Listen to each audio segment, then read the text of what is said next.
Most car crashes are tragic but straightforward. But then there are the others. The ones so violent, bizarre, or chilling that the aftermath feels more like a nightmare than an accident report. In this video, we're diving into 5 car crash deaths that refuse to fade from memory. Not just because of the destruction, but because of the questions they left behind. Shattered glass, unexplained details, and scenes that investigators still can't forget. This is part 4 of the most disturbing car crash deaths ever recorded.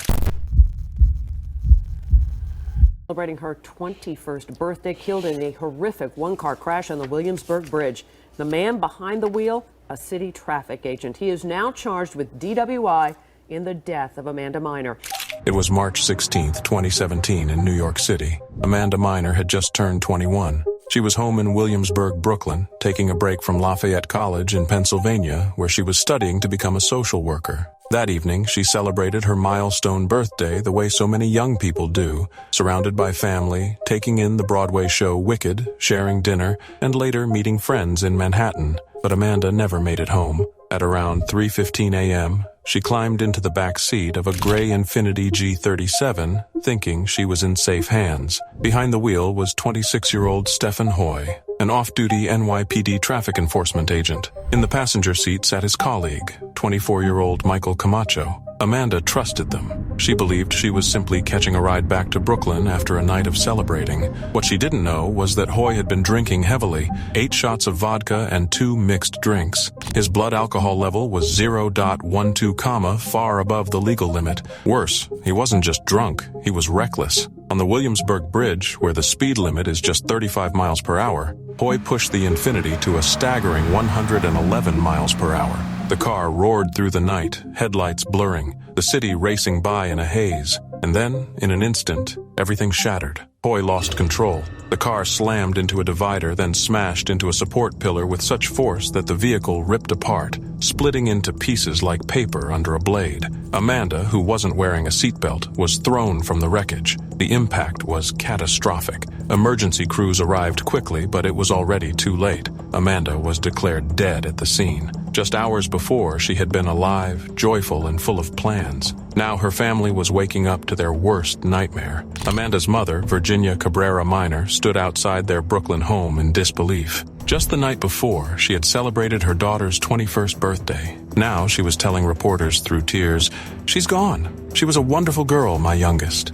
We just celebrated her birthday, and now I'll never see her graduate." Her professors remembered her as a student who radiated kindness. Friends described her as driven and compassionate. When the case went to court, Amanda's older sister Linda broke down. She told the judge, "I am completely heartbroken. I no longer have a sister, I just want to be with my sister." Her father, Jeffrey, stood holding a photo of Amanda, pleading with Hoy to carry forward the positive energy Amanda had given to others. The pain in that courtroom was unbearable, grief filling every word spoken by a family who would never see Amanda again. Hoy tried to explain himself. At the scene of the crash, he lied to police, claiming he'd only had 2 drinks. But prosecutors uncovered the truth. He had been drinking heavily all night. Eventually, he pleaded guilty to second-degree manslaughter and vehicular manslaughter. He avoided a full trial, but he couldn't avoid prison.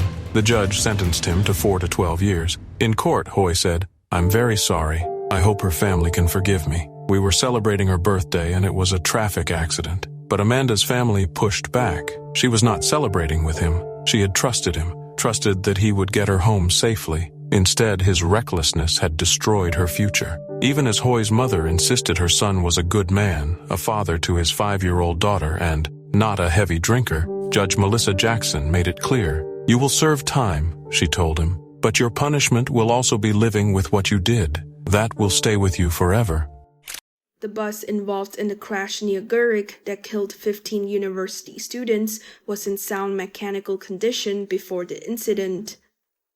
On June 9, 2025, with the students of Sultan Idris Education University celebrating Eid al-Adha with their families, boarded a bus that was supposed to take them safely back to campus. The East-West Highway itself is notorious. Built nearly 60 years ago, it winds through steep hills and thick forests, a narrow 2-lane road with sharp curves and dangerous descents. At night, it becomes even more treacherous. Survivors later said the bus was descending one of those bends far too quickly. The driver agitated, sometimes shouting, his grip on the wheel unnervingly tight. Some passengers had already noticed the smell of burning minutes before the crash, but in the stillness of the early morning, they had no time to react. As the bus picked up speed, dashcam footage would later reveal it swerving recklessly, overtaking a Honda Odyssey at a sharp corner. At 1:10 a.m., on a downhill stretch with no streetlights, everything went wrong. The driver lost control.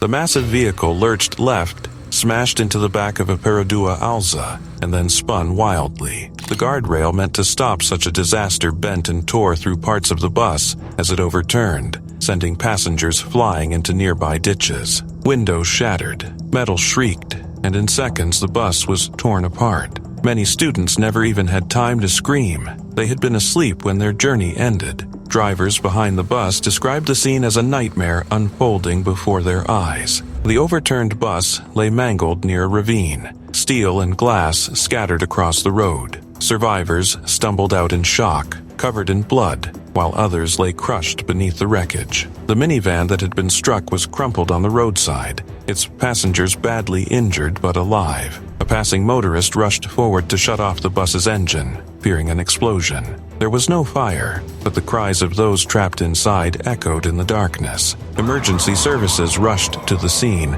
but rescue was slow. Firefighters cut through the metal shell to reach trapped students. By dawn, 13 were confirmed dead at the roadside, and 2 more died later in hospital. The death toll stood at 15, with 33 others badly injured. For their families, many of whom had hugged them goodbye just hours earlier, the news was shattering. In the days that followed, grief spread across Malaysia. Social media was flooded with condolences. Hashtags like Absi Berduka and Tragedy Gerik uniting the nation in mourning. Leaders, including Prime Minister Anwar Ibrahim, issued statements of sympathy. The investigation only deepened the anger. Survivors said the bus had been speeding recklessly, and dashcam footage confirmed it. The driver later insisted the brakes had failed, but inspection showed no mechanical fault. Worse still, records revealed he had 18 prior traffic summonses, 13 of them for speeding.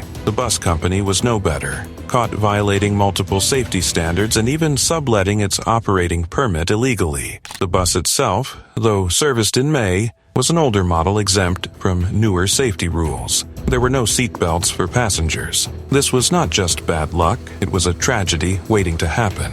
The driver, 39-year-old Mod Amirul Fadil Zulkifli, was charged with 15 counts of dangerous driving and 1 of reckless driving. He pleaded not guilty and was released on bail, even as funerals continued. The company behind the bus saw its license revoked immediately after regulators uncovered its safety breaches. It was July 19, 2025, in Riyadh, Saudi Arabia. A single piece of news swept through the kingdom like wildfire. Prince Al-Walid bin Khaled bin Talal Saud, known across the world as the Sleeping Prince, had passed away. He was only 36 years old. For 2 decades, his life had been frozen in time, suspended between hope and heartbreak, as millions quietly followed his story. Families whispered his name in prayers, strangers held on to the thought of a miracle, and his father refused to let go. But after 20 years in a hospital bed, that fragile chapter finally came to an end. To understand the weight of this moment, we need to go back to where it all began. Prince Al-Walid was born on April 18, 1989, into one of the most powerful families in Saudi Arabia. His father, Prince Khaled bin Talal, was a respected royal. His uncle, Prince Al-Walid bin Talal, was a billionaire known worldwide. His grandfather, Prince Talal, was one of the sons of King Abdulaziz, the very founder of modern Saudi Arabia. Al-Walid's future was written in power and responsibility. From a young age, he was raised with discipline, honor, and the expectation of greatness. By the age of 15, he was already training at a prestigious military academy in London, preparing for a future that seemed unstoppable. And then, in an instant, it was all taken away. In 2005, while in the United Kingdom, Al-Walid was in a devastating car crash. The impact left him with catastrophic brain injuries and severe internal damage. London doctors fought to stabilize him, but the truth was grim. He was flown back to Riyadh and admitted to King Abdulaziz's medical city. There, his body lived, but his eyes never opened again. Machines kept him alive. A ventilator breathed for him. A feeding tube nourished him. And from that day on, the prince who was once so full of promise was locked away in silence. Doctors had little hope. Many said recovery was impossible. In 2015, 10 years into his coma, the medical team even urged his father to consider ending life support. But Prince Khaled would not hear of it. He stayed by his son's side every single day, gripping his hand, whispering prayers, and believing that one day his son would return. He shared photos of himself holding Al-Walid's hand, decorating the hospital room for Ramadan, Eid, and Saudi National Day. It became less of a hospital ward and more of a shrine of devotion, and the world watched. For years, family, friends, and religious leaders visited Al-Walid. His younger brothers, Saud and Muhammad, spoke to him, updated him on family life, prayed beside him. They clung to hope in the smallest gestures. And then, in 2020, something extraordinary happened. A video surfaced online, showing the prince appearing to move his fingers and even lift his hand when someone called his name. The footage spread like wildfire. People everywhere believed this was the miracle they had been waiting for. Hope surged again. But doctors crushed the dream, saying it was nothing more than reflexes of a body trapped in a vegetative state. Still, the people refused to stop believing. They called him the Sleeping Prince. They shared old videos of him in uniform, young and strong, and they waited for the day he would awaken. But that day never came. On July 19th, 2025, after 20 long years in the same hospital room, Prince Al-Walid slipped away. His father broke the news on X, posting a haunting black and white photo of his son along with a plea for prayers. The next day, funeral prayers were held at Imam Turki bin Abdullah Mosque in Riyadh. The doors were opened to the public, and thousands came to pay their respects. Crowds gathered outside Al-Fakhraya Palace, mourning a prince whose story had touched hearts far beyond the kingdom's borders. No official explanation was given. No one knows if his condition had worsened or if, after 2 decades of waiting, the family had finally made the impossible decision to let go. What is known is the impact he left behind. The hashtag #SleepingPrince trended once more as tributes poured in from around the globe. People remembered not just the tragedy of his youth, but the love that surrounded him for 20 years.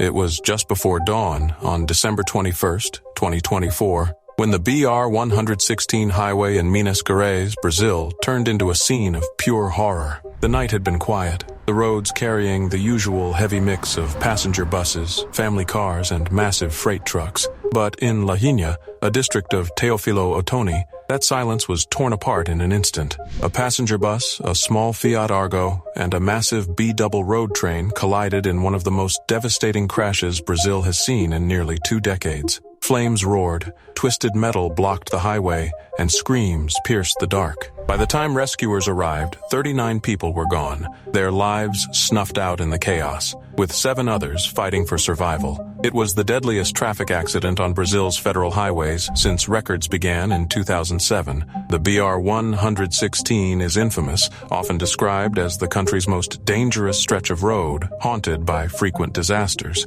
With its endless flow of heavy trucks, especially those hauling granite from northern Minas Gerais, crashes are tragically common, and this one came right in the midst of the year-end rush, when highways are most crowded. Experts had long warned of the road's structural flaws and the lack of proper oversight.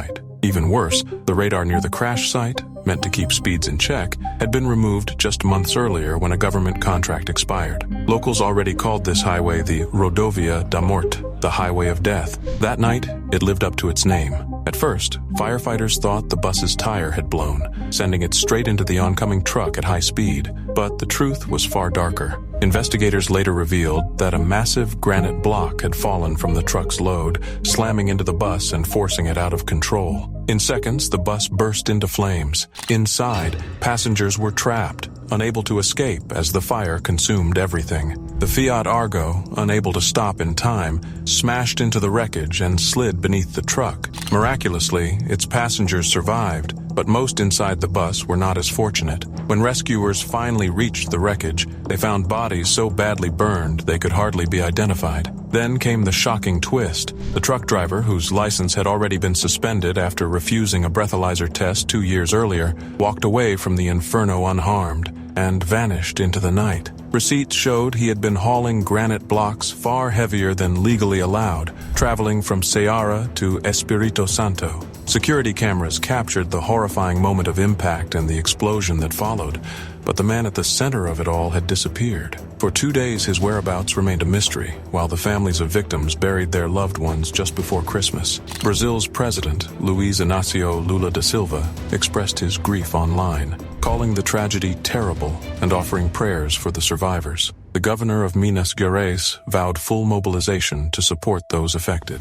The bus company, Emtram, released a statement of regret, but for many, words felt hollow compared to the scale of the loss. On December 23rd, the driver finally surrendered to police. To the disbelief of grieving families, he was not held in custody. The court ruled it was too late to arrest him in flagrante. It seemed for a time that he might escape accountability, but investigators pressed on, and the truth only deepened the outrage. A toxicology report revealed he had multiple drugs in his system: cocaine, ecstasy, MDA, alprazolam, and venlafaxine. It wasn't just negligence. It was recklessness pushed to deadly extremes. Finally, on January 21st, 2025, nearly a month after the crash, authorities arrested him. By then, the shock had rippled far beyond Minas Gerais. The images of that charred bus and twisted highway had already burned themselves into Brazil's memory. For the families left behind, justice had barely begun, but the haunting memory of that December morning on the BR 116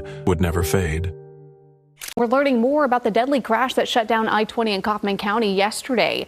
5 people died and a 6th person is in the hospital fighting for their life. It was June 28th, 2025 in Kaufman County, Texas. For the McKellar family, it was the last stretch of a trip that should have ended safely in Fort Worth. Inside their Ford F-150 sat 3 generations. 52-year-old Zabar McKellar, a quiet, steady man, was behind the wheel. His wife, 45-year-old Christian, known to her loved ones as Sean, was at his side, her energy and warmth filling the truck the way it always did. In the back were their children, 15-year-old Case, a rising football star full of promise, and 20-year-old Evan, a college student with strength and intelligence beyond her years. With them, riding home, was their grandfather, 79-year-old Billy McKellar, a man with deep ties to East Texas, who had just attended a funeral in Tyler that very day. It was supposed to be an ordinary drive home. Instead, it became the moment everything changed. At the same time, barreling down the same stretch of interstate was a semi-truck driven by 27-year-old Alexis Osmani Gonzalez, companion of Florida. He was hauling under Hopper LLC. The affidavit later revealed the truth. He was exhausted, and at some point he fell asleep behind the wheel. His foot never touched the brakes. He was still moving at 75 miles per hour when the semi plowed into the back of the McKellar's pickup. The impact was catastrophic. The F-150 was crushed instantly, torn apart as the semi continued forward, colliding with 2 other 18-wheelers and several more vehicles, including a gray Jeep Compass. Emergency crews rushed to the scene. Police declared it a mass casualty event, but for the McKellar family, it was already too late. Zabar, Christian, their teenage son Case, and Billy were all pronounced dead at the scene. Their lives ended in an instant. The only survivor was 20-year-old Evan. She was airlifted to Parkland Hospital in Dallas, fighting for her life in the ICU. One of her feet had to be amputated. Though she lived, her road to recovery would be long and grueling. Another life was also lost in the chain reaction. 49-year-old Nicole Gregory of Dallas, who had been driving the Jeep Compass, was killed instantly. In total, 5 people were gone, and 1 young woman remained, broken but alive. The devastation rippled far beyond that highway. Pastor Rodney McIntosh, who called himself an adopted son of the McKellar family, said through tears, "I don't know how you make sense of moments like these." Friends and neighbors remembered Zabar as strong and steady, Christian as vibrant and caring. Their son Case had been the pride of North Crowley High School's football team, a young man who had just led his team to a championship. His classmates began planning a vigil in his honor. Evan, still fighting for her life in the hospital, became the symbol of resilience, even as her heart carried the unbearable weight of loss. Billy's friends mourned just as deeply. One of his closest companions, Von D. Mosley, recalled their decades-long bond. "We were like 2 peas in a pod," he said. "I'm grateful for the time I had with him." But behind the grief, questions grew. Why was that semi still on the road? Why didn't the driver stop? Investigators confirmed he had never hit the brakes. Hopper LLC already had a history of violations, including issues with drivers going over their allowed hours. On the night of March 13, 2012, deep inside the Sierre Tunnel in Switzerland, what began as an ordinary journey home from a school skiing trip turned into one of the darkest tragedies in modern European road history. A coach carrying 52 people, 46 children and 6 adults, was making its way back to Belgium after a week of snow and laughter in the Swiss Alps. Parents back home were expecting phone calls, pictures, and stories about mountains and friends. Instead, what they received was the unthinkable. The bus had only just begun the long ride home when disaster struck. Shortly after 9 p.m., the vehicle veered inside the tunnel. In the space of just a few seconds, it clipped the curb, then slammed head-on into a concrete wall at the end of an emergency turnout. The front of the coach folded in on itself with brutal force, crushing those seated at the front and trapping many of the children inside. In the dark, confined tunnel, the sound of the impact echoed like an explosion, followed by silence broken only by cries for help. Rescue workers who rushed to the scene would later describe what they saw as apocalyptic. The entire front of the coach was destroyed, leaving passengers pinned in twisted metal. Windows had to be smashed open to pull children out. 8 helicopters and over a dozen ambulances were deployed in a desperate attempt to save lives. Some children, dazed and bloodied, were carried to safety. Others never made it out. When the chaos cleared, the scale of loss became unbearable. 28 people had died, including both drivers, all 4 teachers and 22 children, most of them just 10 to 12 years old. The remaining 24 pupils were injured, some critically, with several flown to hospitals in Lausanne and Bern for emergency surgeries. Doctors worked through the night, performing dozens of operations on broken bones, brain injuries, and crushed chests. Families in Belgium, who had waved their children off only days before, now found themselves on planes to Switzerland, summoned to identify the bodies of their sons and daughters. Among the victims was 11-year-old Sebastian Bowles, a British boy with Belgian ties. His parents flew in to face the unthinkable task of saying goodbye. The grief was so raw that even seasoned police officers guiding families to the crash site broke down in tears. The people of Sierre, though strangers to the victims, opened churches and chapels, lit candles, and wept alongside the families. Speculation over what caused the tragedy filled the air in the weeks that followed.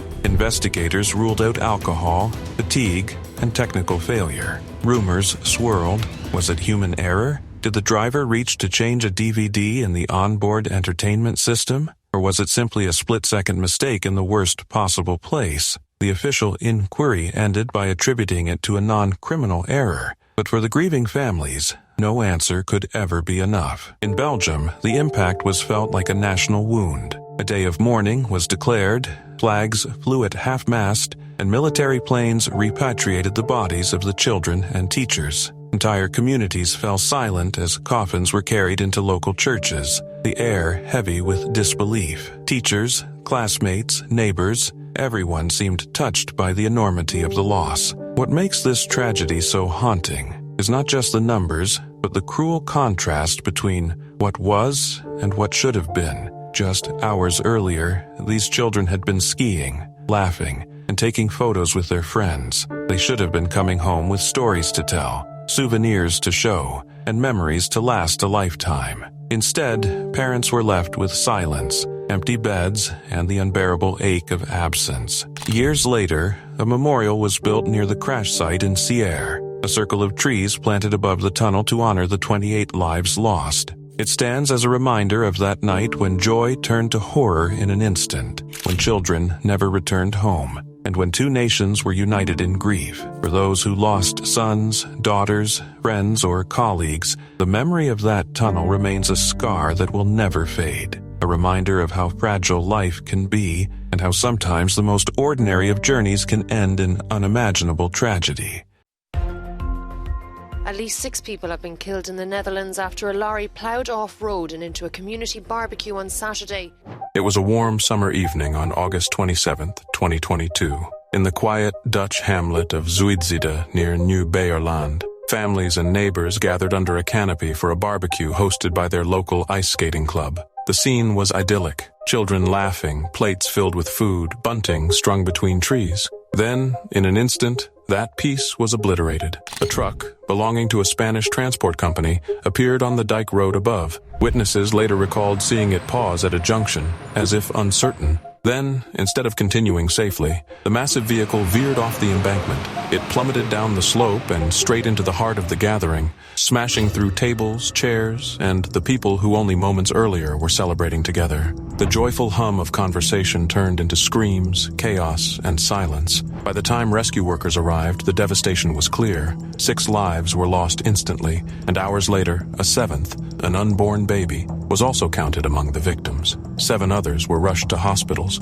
one clinging to life in critical condition. Survivors stood frozen, staring at plates still resting on broken tables. A barbecue turned into a nightmare. The driver, a 46-year-old Spaniard, was arrested on the spot. Early tests suggested no alcohol, but investigators later found traces of cocaine in his blood. Questions swirled. Was it reckless driving, mechanical failure, or something darker? Forensic teams worked deep into the night, cranes eventually pulling the truck back onto the road as stunned villagers watched in disbelief. The victims were all locals: mothers, fathers, grandparents, neighbors, people who had shared this community for decades. Their absence was immediate and unbearable. Mayor Charlie Aptrud arrived to console the grieving, remarking how deeply the tragedy had scarred his town, but also how fiercely the community had come together in its grief. Even the Prime Minister of the Netherlands, Mark Rutte, spoke out, calling it a terrible drama and sending his condolences to the families shattered by the crash.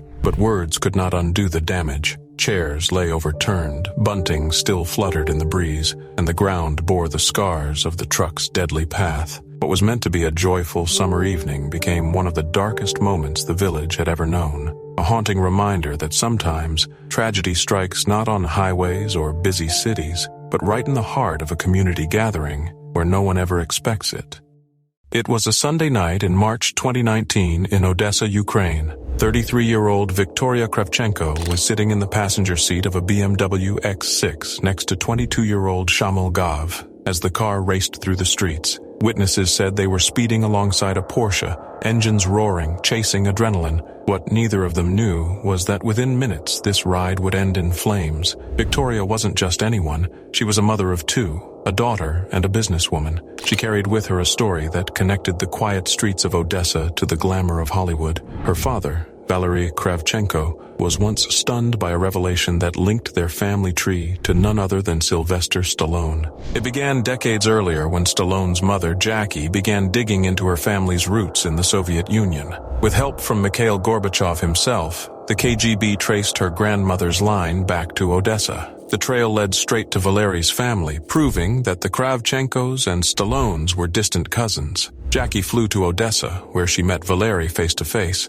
He thought it was a joke, until she looked him in the eye and said, "Hello, Valery, how are you? It looks like you are the only living relation of our family." Back then, Valery was breaking barriers, opening the first privately owned gas station in the Soviet Union. He later introduced Jackie to his daughter, Victoria. She was young, full of energy, and had no idea how strange and extraordinary that meeting really was. Years later, Victoria recalled how surreal it felt to discover a bloodline connecting her to one of Hollywood's biggest icons. She laughed about how nobody believed her at first, until she explained how Jackie Stallone had sat with her like a girlfriend, offering travel tips, cracking jokes, and radiating energy even at her age. She remembered thinking her father and Sylvester shared the same piercing eyes. By 2019, Victoria had built a life of her own. She was a successful businesswoman, working in her father's companies, raising her children, and carrying herself with the quiet confidence of someone proud of her roots. But that March night, all of it ended in seconds. As the BMW tore through the streets, it slammed into a parked Hyundai Sonata.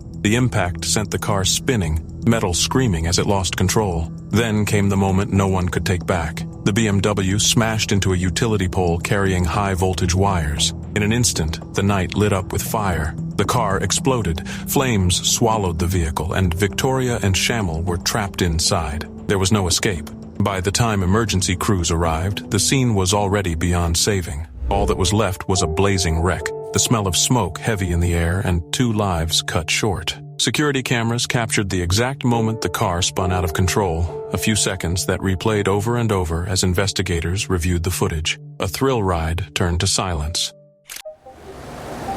Well, just after 5 in the evening here in London, and the news that they're hearing on their evening newscast is literally rocking this city. To boil it all down, late word from Paris is that in fact the driver of the car may have been drunk.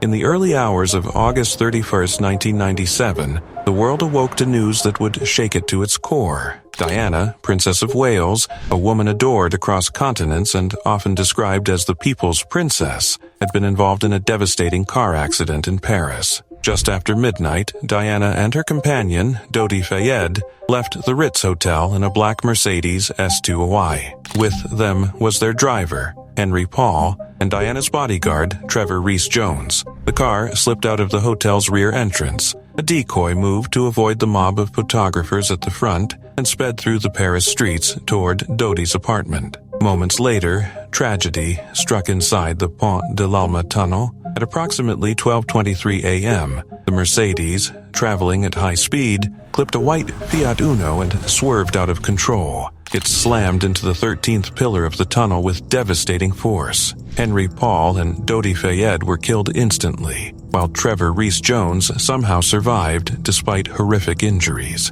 Diana was still alive, though gravely wounded. Witnesses recalled hearing her faintly whisper, "Oh my God," and plead for help as chaos unfolded around the wreckage. Within minutes, first responders arrived, and among the first was Dr. Frederick Mallier, an off-duty physician who attempted to stabilize her until emergency crews could take over. Diana was found with severe chest trauma, internal bleeding, and multiple fractures. Rescuers struggled for nearly an hour to free her from the wreckage before she was rushed to Pitié-Salpêtrière Hospital. En route, she went into cardiac arrest and was resuscitated, but the injuries were too grave. Her heart had been displaced in the crash, tearing major blood vessels. Despite the efforts of surgeons and doctors, Diana was pronounced dead at 4:00 a.m. The announcement was made public 2 hours later, and within minutes, grief rippled across the globe. What followed was an unprecedented outpouring of sorrow.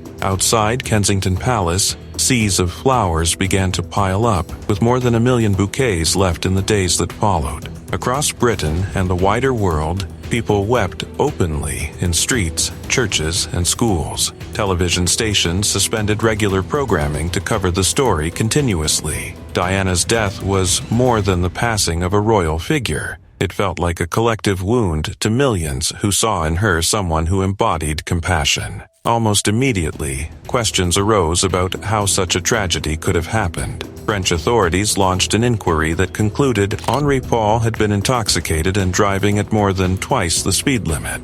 Later, British investigations added that the relentless pursuit by paparazzi contributed to the crash. None of the passengers had been wearing seatbelts, which might have increased their chances of survival. The mysterious Fiat Uno involved in the collision was never conclusively traced, adding fuel to conspiracy theories that Diana's death had not been accidental. Dodi's father, Mohammed Al-Fayed, publicly claimed that the crash was part of a wider plot, accusations that have lingered for decades, despite official findings of unlawful killing due to reckless driving and media harassment. On September 6, 1997, Diana's funeral took place at Westminster Abbey. An estimated 2.5 billion people watched the service on television, making it one of the most viewed broadcasts in history. The ceremony brought together royalty, world leaders, and celebrities, but it was the ordinary mourners, lining the streets in their thousands, who captured the true scale of her influence.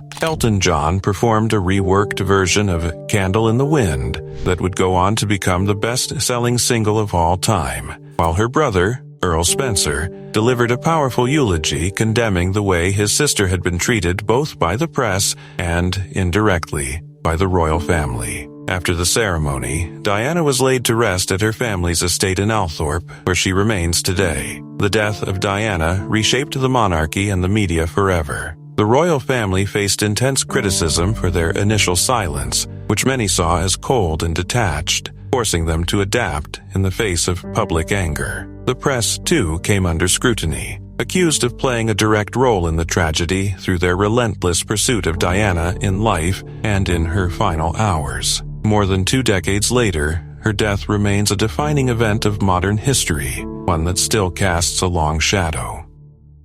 It was a clear afternoon in Santa Clarita on November 30th, 2013, when Paul Walker, best known for his role as Brian O'Connor in the Fast and Furious franchise, climbed into the passenger seat of a Porsche Carrera GT. At the wheel was his close friend and racing partner, Roger Rodas. The two had just left a charity event for Walker's foundation, Reach Out Worldwide, meant to support victims of Typhoon Haiyan. It was supposed to be a day of goodwill and laughter, but within minutes, tragedy struck. The Porsche roared down Hercules Street, a stretch of road known to car enthusiasts, but the Carrera GT was a dangerous machine, powerful, temperamental, and notoriously unforgiving. At around 3:30 p.m., traveling at speeds between 80 and 93 mph on a curve marked 45 mm, Rodas lost control. The car slammed into a lamppost and two trees in a catastrophic impact. Both men were knocked unconscious instantly.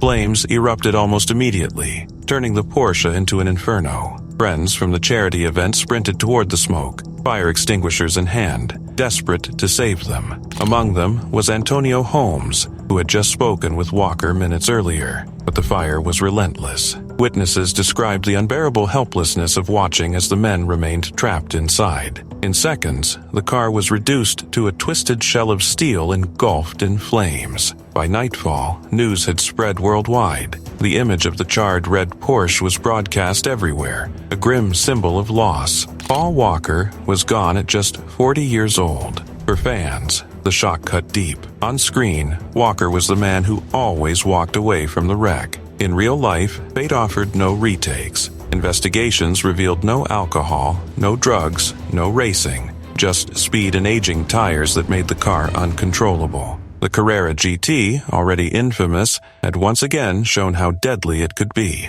The irony was cruel. The actor who embodied speed and survival was claimed by the very thing he loved. His death sent ripples through Hollywood. Production of Furious 7 halted as Universal Pictures struggled to complete the film without him. Eventually, his brothers Cody and Caleb helped finish his remaining scenes, aided by digital effects. When the film premiered, it carried a farewell that resonated worldwide. The tribute song, See You Again, became a global anthem of grief and remembrance. Yet, Walker's legacy was more than movies. After his passing, countless stories of his generosity surfaced, like the time he secretly purchased a wedding ring for a military couple who couldn't afford one. To his friends and family, he was a humble, kind-hearted man, far removed from Hollywood excess. To his daughter Meadow, he was simply Dad.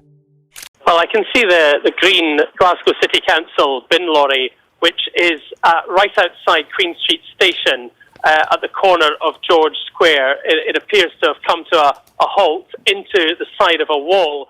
It was 2 days before Christmas in 2014, and the streets of Glasgow were alive with the bustle of holiday shoppers. Families filled George Square, children tugged at their parents' hands, and the air was laced with the glow of Christmas lights and the warmth of festivity. But what should have been a joyful afternoon of shopping and celebration turned into a nightmare in the space of just 19 seconds. At 2:30 p.m., a council bin lorry suddenly veered off course, mounting the pavement and plowing through crowds of people who had no time to react. By the time the lorry came to a halt near Queen Street railway station, 6 lives had been lost and 15 others were left injured. Their lives forever scarred by an event that would haunt Glasgow for years. The driver of the 26-ton vehicle was 58-year-old Harry Clark. Moments before the crash, witnesses saw nothing out of the ordinary. But then, without warning, Clark slumped unconscious at the wheel, and the lorry became a runaway giant. It accelerated to 25 miles per hour as it surged up the pavement, crushing barriers, colliding with walls and striking pedestrians. People screamed and scattered. When it finally came to a stop, wedged between a hotel and the entrance to the station, the festive scene had been replaced with horror. Emergency crews rushed to the carnage, weaving through crowds of stunned witnesses. What they found was devastation. 6 people dead, including 3 members of the same family, and many more lying wounded on the pavement where seconds earlier they had been walking in peace. The victims' names soon echoed across the nation. Erin McQuaid, just 18, had been out with her grandparents, Jack and Lorraine Sweeney, when all three were killed together in an instant. Two local women, 29-year-old primary school teacher Stephanie Tate and 51-year-old Jacqueline Morton, lost their lives as well. So did 52-year-old Gillian Ewing, originally from Edinburgh. The randomness of the loss, the sheer cruelty of a joyful afternoon ending in such brutality, left Glasgow shaken. Harry Clark, the man behind the wheel, had blacked out. He claimed to remember nothing of the incident, and doctors would later diagnose him with a condition known as neurocardiogenic syncope, a fainting episode caused by a sudden drop in blood pressure. But the crash wasn't simply a matter of medical bad luck. Investigations revealed that Clark had a long history of dizziness and fainting, dating back decades, including a blackout at the wheel of a bus years earlier. When prosecutors announced that Clark would not face criminal charges because he had been unconscious and therefore could not form criminal intent, outrage rippled through the victims' families. They could not accept that someone with such a history of health problems had been allowed to drive a 26-ton lorry through a crowded city. Their anger deepened when it emerged that Clark had even misled the DVLA and his own GP about his fainting history. To the families, this was not an unavoidable accident. It was negligence, deception, and a failure of the system. Yet still, Clark walked free. The pain did not end there. In 2015, less than a year after the tragedy, Clark was arrested again, this time on suspicion of driving without a license, despite having been banned. For many, it felt like a cruel insult added to unbearable injury. The image of him back behind the wheel when so many had died was almost too much to bear. Eventually, his licenses were revoked and he was banned from heavy vehicle driving for 10 years. But that was little comfort to those who had buried loved ones.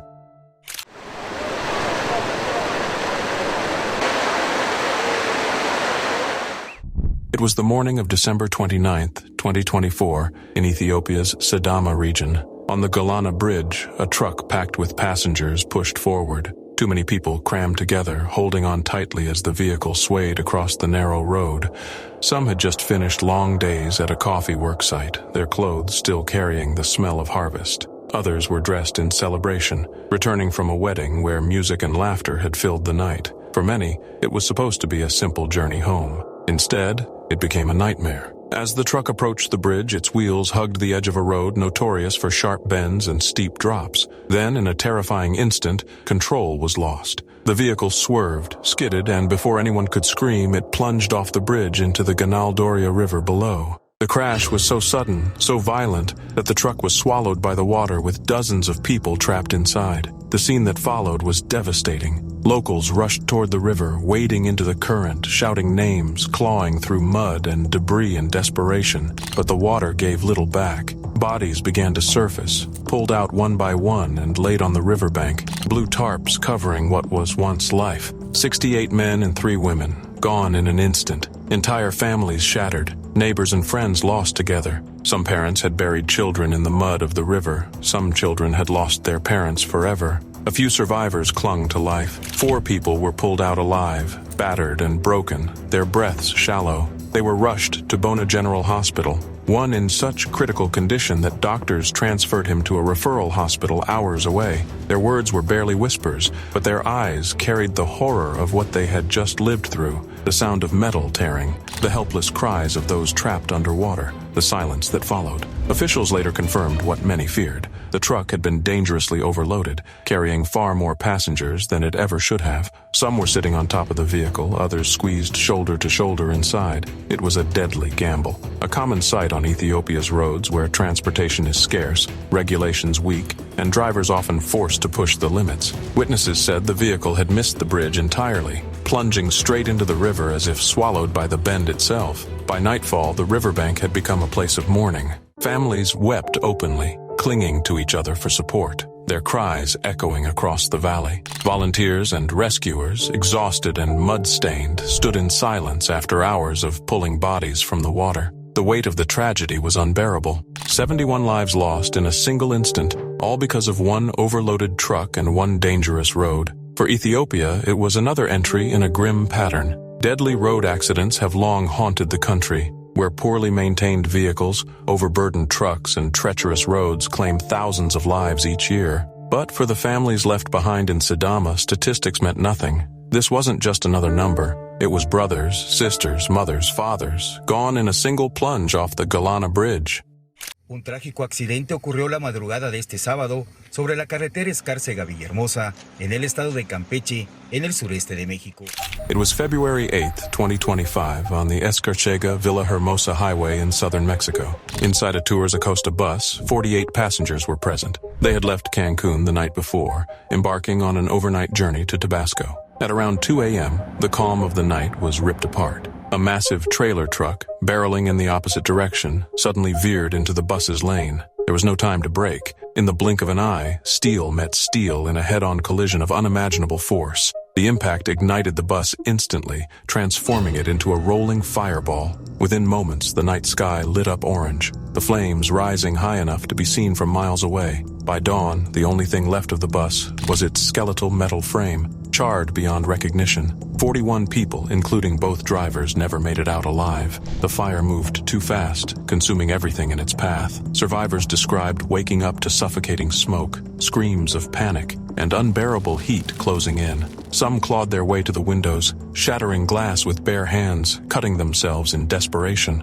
Bystanders who rushed to the scene tried to pry open doors, but the inferno roared back, forcing them to retreat. A few lucky passengers managed to crawl out, stumbling into the night with broken bones, scorched skin, and haunted eyes. Among them was a little girl with a fractured skull and a man whose body was burned so badly that even doctors struggled to save him. Another passing truck stopped, loading the injured onto its flatbed and rushing them toward hospitals in nearby towns. But for most, it was too late. On the roadside, relatives' worst nightmares were confirmed.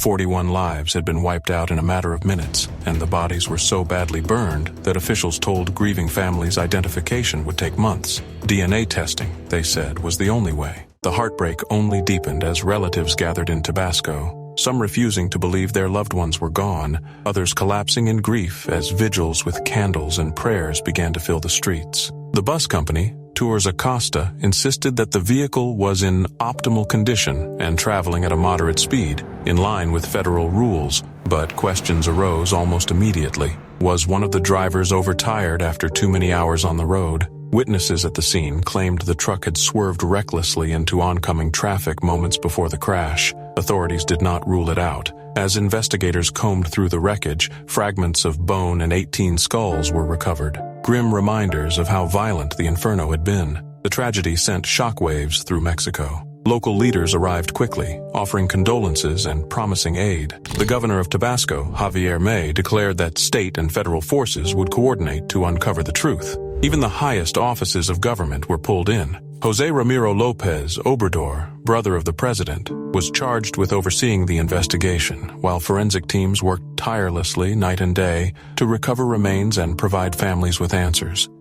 The truck lost control, running over pedestrians, business people and matatus that were parked by the roadside. More than 30 people are receiving treatment in different hospitals. On the evening of June 30th, 2023, Londani junction in Kericho County, Kenya, was bustling the way it always does. It was noisy, lively, ordinary, until everything changed in the span of a heartbeat. From the top of the road, a lorry carrying a heavy shipping container began to lose control. Witnesses later said the driver seemed to swerve in an attempt to avoid a broken-down bus blocking part of the road, but the maneuver only pushed the massive truck into the heart of the crowded junction. What followed was pure devastation. The lorry came thundering down like a runaway beast. It plowed through minibuses packed with passengers, slammed into market stalls where traders had been standing seconds earlier, crushed motorcycles, cars, and everything else in its path. Pedestrians had no chance to run. The sound was deafening, metal twisting, glass exploding,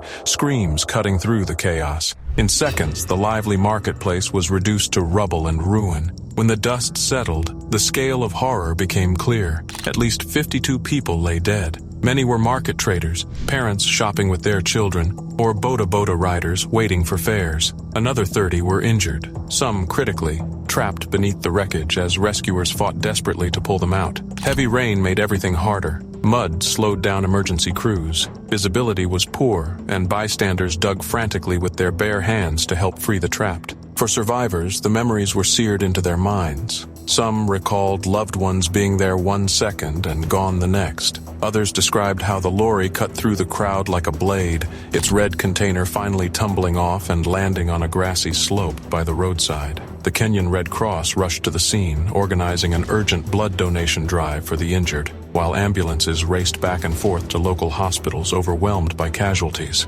Across Kenya, the shock spread quickly. News outlets carried blurred images of bodies lying under sheets, twisted vehicles piled against each other, and stunned survivors staring at the wreckage. President William Ruto addressed the nation, calling the crash horrific. He reminded Kenyans that among the dead were young people full of promise and business owners who had left home that day expecting to return. Governor Eric Mutai of Kericho echoed the grief, admitting his heart was crushed and calling it one of the darkest moments in the county's history. Yet, alongside grief came anger. Road crashes are nothing new in Kenya. More than 4,600 people died in road accidents in 2022 alone, according to the National Transport and Safety Authority. Experts blame a toxic mix of poor road conditions, aging vehicles, reckless driving, and weak enforcement. Africa, with only 3% of the world's vehicles, accounts for nearly 20% of global road deaths. For many, Londani was not just an accident. It was the latest reminder of an epidemic that keeps claiming lives.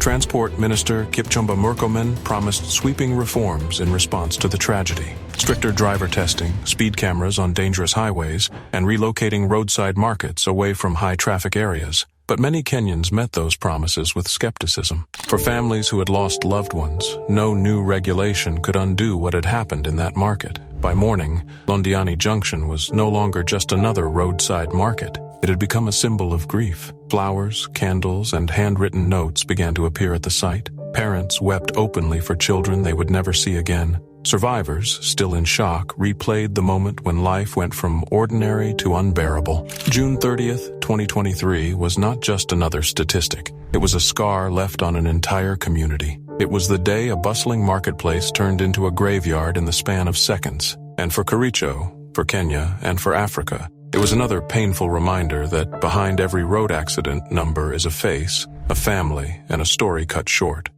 It was the early morning of January 12th, 2025, in Castleford, West Yorkshire. The temperature had dropped to a brutal -5 degrees Celsius, and the roads were glazed in ice, turning every turn into a risk. In the quiet of dawn, when most people were still asleep, 18-year-old Taylor Lupton was riding in the passenger seat of a white Volkswagen Golf. It was just after 6:20 a.m., a time when the world should still feel calm, but for Taylor, everything was about to change forever. Taylor wasn't just another young man. He had recently become a father, a boy from nearby Pontefract who was described as the kind of soul who could light up any room. Friends called him crazy sweet, a mix of energy, humor, and kindness. He had his whole life in front of him. But that morning, as he sat beside two 21-year-olds, a man and a woman, none of them could have known what the next few minutes would hold. They were driving down Weldon Road, a stretch locals had long whispered about, calling it cursed and dangerous. The car moved across a junction, but then something went horribly wrong. Witnesses said it was sudden, as if the vehicle had been yanked out of control by invisible hands. The Golf swerved violently, mounted the pavement, tore through a wire fence, and smashed into heavy bushes. The momentum didn't stop there. It slid down a steep slope, unstoppable, before plunging into the shadows of an oxidation tank at the Walale sewage works. The tank was nearly empty, but deep enough to swallow the car from the road's view. By the time emergency crews arrived, the scene looked like a nightmare. The Volkswagen sat crumpled at the bottom, its windows shattered, one door wrenched open as if the car itself had screamed. Just yards away, they found Taylor's body. His two companions were pulled out alive and rushed to the hospital. But for Taylor, there was no saving him. Shock turned to anger when it was revealed the two survivors were arrested for suspected involvement in dangerous driving that may have caused Taylor's death. Locals stood in disbelief. One man recalled how you couldn't even see the car from the road. Another, 66-year-old Richard Iverson, said he'd seen crashes there before and had always feared that bend. That morning, he spotted a license plate lying on the footpath. He thought it was nothing more than a petty theft, only later realizing it was a clue to a much darker tragedy. As news spread, grief spilled out onto social media. Taylor's girlfriend, Megan, poured out her heart in a post that shattered those who read it. "You were my world. You made me better. I love you so much. I wish this wasn't real. I'll carry you in my heart forever." Friends wrote tributes filled with disbelief and sorrow. Rest in peace, Taylor Lupton, you crazy sweet soul, Kira Reed said. Just hours before, you were smiling, dancing, happy. Another friend added, you were amazing, Tay. Never a dull moment. We love you. Soon, the crash site became a place of mourning. Flowers, candles, and handwritten notes covered the ground. A message from his great-grandmother read, to my lovely great-grandson, Taylor, taken too soon. His parents left a note that simply said, love you so much, Mom and Dad. His siblings wrote, going to miss you, big brother. The heartbreak in those words painted a picture of a family ripped apart, of a daughter who would grow up without her father. Police later confirmed what many had feared. The roads were slick with ice. Visibility was poor, and there were no warning signs at that stretch of road. Photos from the scene showed the car's broken path down the slope into the tank, a chilling reminder of how fragile life can be. Taylor was gone before his daughter's first birthday, before he had the chance to live the future everyone believed he was destined for. And now, the investigation continues, but no answer will ever bring him back.